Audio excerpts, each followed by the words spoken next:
Hey guys, welcome to another session of RBTL, or Reading Between the Lines. This is going to be my video on the balance adjustment preview for the Guilty Gear Collab heroes, Soul Badguy and Elphelt Valentine. As we do know, that Guilty Gear obviously has been announced at this point. If you haven't followed the news, we have the announcement of the triple limited banner. I made my predictions back when the Landy, Cerise, and DN limited banners were combined. Like that's the way it's gonna go forward, and we might not even see that specifically only to limited heroes in the future. It literally could be combined return banners. That is definitely a possibility. If you guys follow my video series and follow my thoughts and my thought processes, then you already know the reasons why that is inevitable. But regardless, if you don't have Elphelt because you were strapped for bookmarks last year because Dizzy and Biken, they were more quote-unquote proven, and Elphelt honestly was just not good. Well, I'll discuss about them right now in terms of like if Elphelt is actually good. But regardless, no matter what, if you did miss Confile last year, this will at least be purchasable in the powder shop, so that's number one. The second thing is, now is Elphelt actually good? As usual, you guys know I'd like to take these approaches with like the kit itself of the hero, like is it good or not, and then take a bigger, wider scope or view on the ecosystem of the current meta, what we're facing, and how they actually influence it or not influence it. So it's two separate things. Whenever I judge a character, it's always two separate things. One, are they solely good on paper, and then second, if they actually work in the meta. So first things first, Soul Badguy. Gunflame before is the S1, attacks enemy with pillar fire, damage dealt increases the enemy who isn't buffed. Gains 20 fighting spirit when a critical hit chance is made. So this is removed now, and I think that's proper. Right now, the critical hit like gimmick is not as like hard to hit anymore, because we got the 90 meta, we got the substat reroll system in which crit rate and speed gain the highest value. In terms of if you're going to substat reroll anything, those two will gain you the highest value. So 100% critical hit is not super hard to get. Soul Badguy's self-imprint is attack percent. He doesn't get anything more there, but I mean, it's not super hard. I think he already has like 27% if I remember correctly. I didn't go back to look at it because he never interested me as a hero, but I believe he does have high crit rate. Attacks enemy with pillar fire, so this is the new one. Activates roaming cancel when the caster's fighting speed is 100% after attacking, cannot be triggered by counterattack. So if you get roaming cancel, if you get 100 fighting spirit but by a counterattack, because he gains 20 fighting spirit every time he uses it, you won't trigger it. So it has to be on his turn, more or less. So roaming cancel consumes all fighting spirit and extends the duration of the buff of the caster for 1 turn, and then before granting caster an extra turn. So he's gonna work very different. I think that Soul Badguy for me, as I continue to read and explain, I don't think he's really he's not exactly a buff. He's like gonna rework, and I arguably think that it's not necessarily better. Which still makes me think that he's gonna still remain unused 4-star in most cases. There's only one aspect I think that he'll be okay at, but I'll get into that. So Volcanic Viper, this change is the biggest one, and basically it's swapped, and that's why I believe this is not really a buff but rather a rework of Soul Badguy. So originally activates Volcanic Viper when an enemy uses a non-attack skill. When the caster is attacked by a lead or boss monster, it can only be activated once every 2 turns. I'll talk about that in a bit. So that was very nice because there was very little to choose from when a hero, like to counter someone using a non-attack skill. So when Celine was dropped, Celine was like the go-to to do that. I mean, you can kill targets with the EEs. Celine became absolutely a must-have hero. People used to use Soul Badguy for it, but he was, he's fire for one, and a lot of the at the time Soul Badguy dropped, a lot of the heroes that use non-attack skills were like DN. That was like the big one. The thing is that he always attacked the caster. So let's say it's a Soul Weaver or whatever doing heal, it's not gonna do much overall, right? So Celine when she was dropped, had the better kit. Now there's Politics as well that activates a skill with non-attack skill, so like CR boost and then also Astral Guide, being able to strip one buff or reduce the turn or whatever. And then if you have Abyssal Crown, you can stun or something like that, or Violin, you can have an extra dispel. So very, very usable. Those two are often paired together. I did read some of the notes and seeing that people's reaction to this. So he's, if you don't have Celine, if you don't have Politis, and he was your go-to for that kind of reaction, he'll no longer do that. I don't know how I feel about that. Again, this is why I just think that, well, no, his change doesn't actually make him usable in PvP. I'm talking about like champ or higher PvP. I don't think anybody's really gonna go out of their way just to build him. Anyways, let me continue on here. So a Volcanic Viper still does the same thing. So launch the enemy into the air, attacks repeatedly, inflicting silence for 2 turns. Damage will increase the proportion of the enemy's max health. So that's very nice, but as we do know, So Bad Guy is the one-shot golem killer. But I mean, we already have too many golem heroes anyway. Roman Cancel, before it used to be here, so Roman Cancel is now on the S1, and it's dependent on the S1, but you can't get it can't be triggered on counterattack. It actually doesn't say dual attack here, so I'm not quite sure. I'm not quite sure how that works. We'll have to test it. I wonder if they thought about it, or if it does work on a dual attack. If it does work on a dual attack, it's kind of interesting. Roman Cancel. So yeah, Fighting Spirit at the end of the ally's turn. So yeah, so here's the trigger. Used to be at the end of an ally's turn if the Fighting Spirit is 100, and then caster consumes all and extends the duration buff. So it's the same here, but then before granting a caster an extra turn, being able to use like Tyrant Rave or Back to Gunflame or something like that to charge up the Fighting Spirit. But now, so as we saw, the Roman Cancel now triggers based on the S1.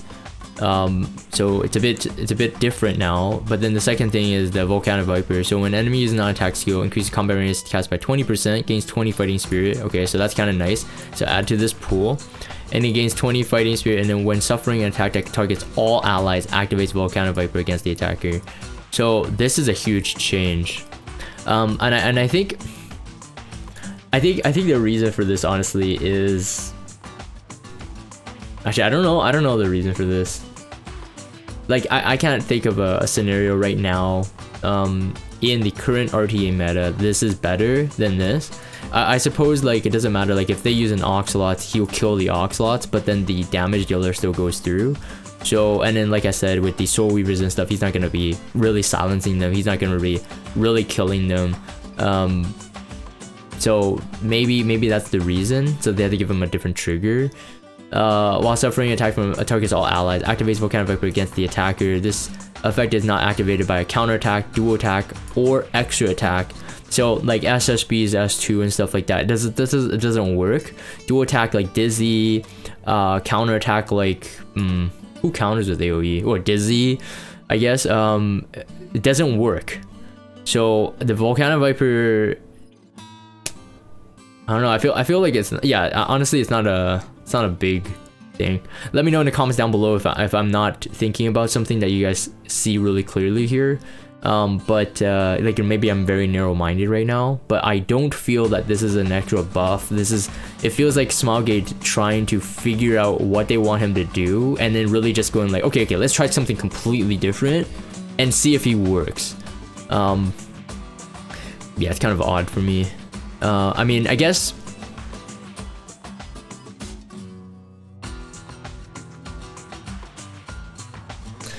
yeah, if he goes to target all allies, I mean, the thing is though, like if they're thinking about him as an anti-cleave, just still doesn't really work, because your So Bad Guy would have to be really tanky.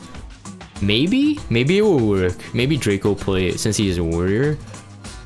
So maybe we'll have to see. Maybe I'm wrong here. I'm just thinking about right off the bat here. The effect does not activate, like I said, and the effect can be only activated once every 2 turns. So the same condition for Volcanic Viper. I'm thinking right now actually, because he also gets an HP increase. He might be borderline strong enough to survive a cleave and also output enough damage. I'm just thinking about that right now. Self-imprinted attack as well. So I take that back. Maybe it can be used. Maybe an anti-cleave deterrent. And And then Landy can't penetrate defense because, well, has a 50% chance of missing. Okay, so yeah, so repeatedly, and then inflicts the silence for 2 turns, damage accrues the enemy's max health. Okay, so that part is counterintuitive again. I have to see, actually, you know. I'm thinking right now, kind of a bruisery build with a Draco plate. That might be enough to kill the Oxlot's target. But again, like, if you have Celine or Politis, those two, in my opinion, are still safer in case they push up like something like Oxlots into Spec Tenny. Then he still doesn't really work. I'm just thinking right now in like RTA scenarios, drafting. Yeah, any push with a single target, he's kind of screwed as well. Yeah, so anyways, we'll continue on here. Tyrant Rave attacks with a strong punch, dispelling all buffs. So this part, okay, so this part is probably the only thing that I think that he's gotten a buff. This would be like this would be a buff, whereas everything else was kind of like a rework, and it really changes how you would have used him. This one's actually like straight up buff. So after attacking, inflicts additional damage regardless of whether its attack hits. So this is the, you know, everybody did this before. I think it was like, yeah, people did this like for K-Ron. Like I said, I never built Soul Badguy. I never really liked him, but Soul Badguy on Uberi's Tooth originally. So K-Ron, after he got this kind of like fix where even if his immortal stripped, even though it could have stripped before his death, he still remains at like the 1 HP or whatever. So Uberi's Tooth would usually knock him over the edge. What it would do, it would be dispelling the buff before the actual hit. So I believe that it does strip the immortality beforehand. So I think you could technically, I think you can be dispelling like Remnant Violets and stuff like that too. So that could be very, very interesting.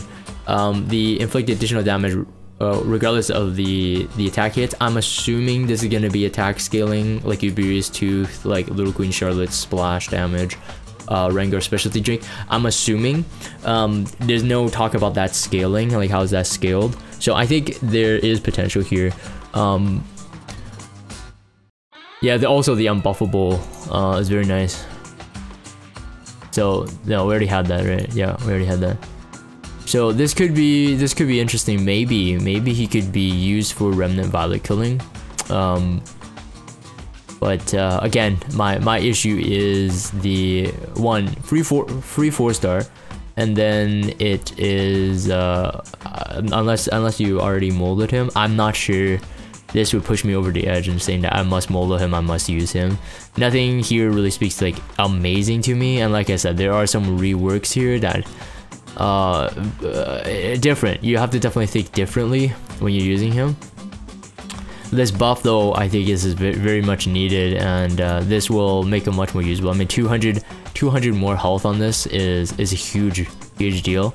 One of the complaints he had was that, I mean, he had really good base speed, but one of the main issues that Soul Badguy had was the squishiness aspect. So this part will help him a lot, especially for if you're gonna take him into PvP. That is, for the fights that he needs, he'll need that kind of extra bulk. So that's very nice. So Elphelt, I mean, it's gonna be the limited 5-star. So this one's gonna be probably the more important one to decide whether or not you should be pulling for her or the artifact. And like I said, I think the artifact for sure you should pull for, but now that it's available in powder shops, you might just need the artifact. Okay, so let's go talk about this. So damage dealt increases on the S1 for Barrage. It can already do good damage. I think if the modifiers are changed just by 10%, it's already in a really good place in terms of an S1. So I'm assuming about a 10% raise, maybe 20%. If it's 20%, I think she could be pretty amazing in terms of like a damage dealer over time that has like AoE support. So judge better half after. So before it was increasing the critical hit chance, which like I said, I think Smilegate realized this as well. I mean, even some C-DOMs are running like over 50% crit. I've seen many people build that way. and I for one use my CDOM on self crit imprint, because like I said about the substat reroll on the 90 gear right now, it's not super hard to obtain 100% crit rate, especially on the major damage dealers. Bruisers, some people still struggle with it because it's just a lot of stats needed for everything: defense, speed, HP, attack, crit rate, crit damage. There's just too much there. But in terms of a pure DPS, crit rate's not a really big problem. So this is a really good change. So attack buffer is very nice. 2 turns. When enemy is asleep, decreases the defense for all enemies for 2 turns. So one of the things that was really drawing to me back when she was originally released is that her defense break, AoE defense break, is not it's elemental agnostic. That means that it will act kind of like Flan's defense break. Although hers is more conditional than Flan. Flan is just cast it and then just roll the RNG in terms of the resistance. Hers was more conditional, so I mean, before you had to defeat them, now maybe you don't need to have that much damage. Although I still think that she should be built for damage and some effect. And mainly because the S3 it doesn't make sense that she removes damage. But when the enemy is asleep, decreases the defense of all enemies for 2 turns. Damage dealt proportional to the number of debuffs inflicted on the enemy. So same thing here. The damage dealt is increased, but the damage dealt proportional to the number of debuffs is also increased. So are we looking at something really crazy? I'm not quite sure. You can see that there is compensation in terms of the skill enhancements as well. So like, I'm pretty sure that, I mean, even though they lowered the raw mola here, we're still gonna get better damage overall. Because I think what Smilegate realized is that the way they're designing Elphelt is that unless she does insane amount of damage, she's just not gonna be that good. Because Smilegate is realistic. Epic 7 is realistic that they know that a lot of people will be running some immunity, right? So Magnum Wedding, this is the part where, yes, I think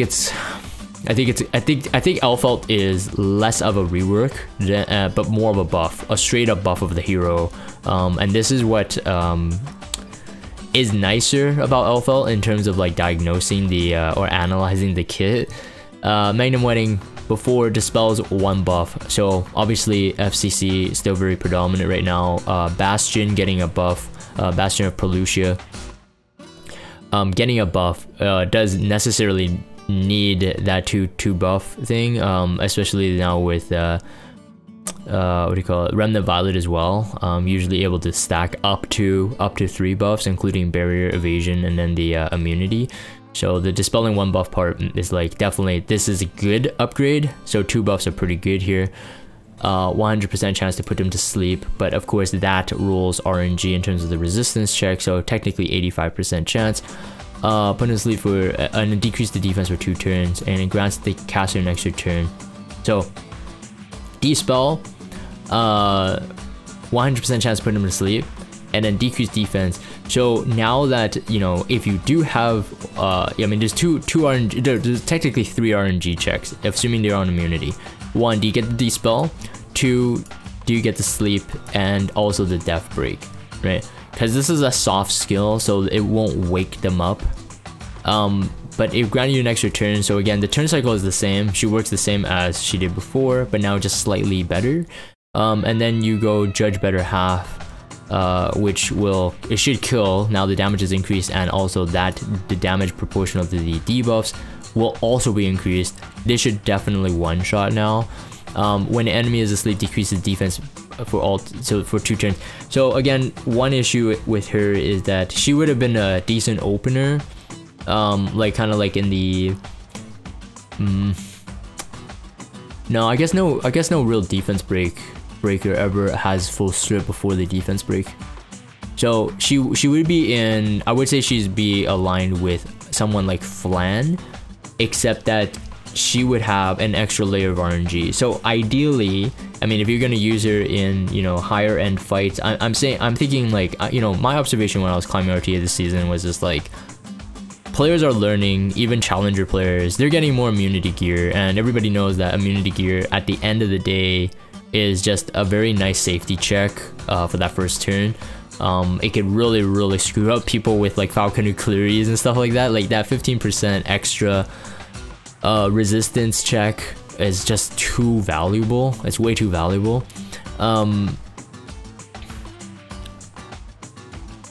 She ideally still needs a stripper before. That's my main issue here. So she can totally deal with one target, but if everybody's on immunity, like how usually in Champ Plus most people will draft their heroes with immunity, you're not gonna land the defense break that comes from Judge Better Half. So like, while I think that she did get a buff in the ecosystem of the meta right now, I'm not talking about just like the last rider crowd, like the golden boys. I'm talking about like the meta is that people are going to start getting immunity. And she doesn't deal with that herself, so you always have to draft a strip. So this is one of the reasons you don't see Flan, you don't see Fire Tenny, you don't see Blue Tywin in an RTA draft, is that while you are countering your opponent's picks and also thinking ahead or whatever, you're never really gonna fit a defense breaker, especially an AoE defense breaker, without compromising your overall effectiveness in terms of your team comp. So assuming everybody's on immunity, you always have to have a strip, right?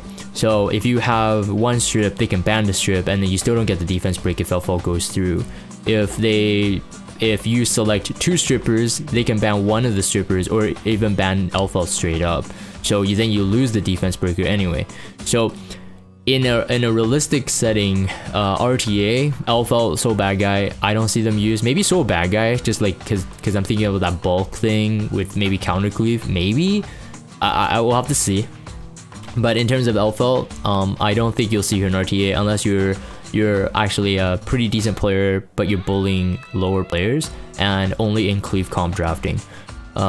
She, even with the damage increased, she won't help in that aspect. The only thing I would say is this: having this is very good. I think the only benefit really is the team-wide attack buff, which can be very helpful.